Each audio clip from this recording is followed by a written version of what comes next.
you mentioned anyone can do industrial design if you have the skills. We've had a couple experiences with students who have switched career paths. Mm, Some a bit more adjacent to industrial design, but yeah. others that are just completely orthogonal, and they've gotten jobs Mm, after doing okay. offsite. Not because the 12-week experience was magical, so much as they became a part of our family and community.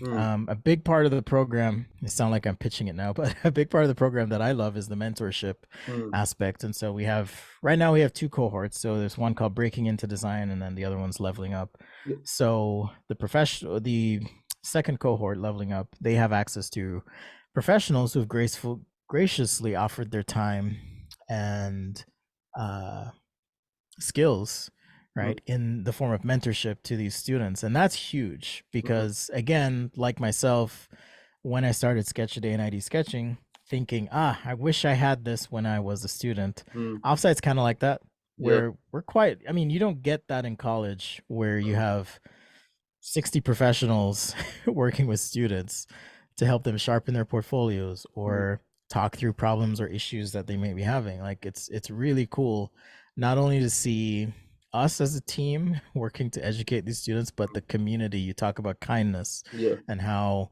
willing the design community is to help younger designers. And this is just one, I think, stellar example of how they've really come through and helped. Mm, And then in terms of paying it forward, we have the students who went through, and typically they're a little bit more experienced. The students that go through the second section of our course offering, they have the opportunity to mentor those who are trying to break into industrial design. mm, So it's kind of this virtuous system, if you will, that mm, we've kind of put together. And I think in doing good and approaching things with heart, that really does make a difference.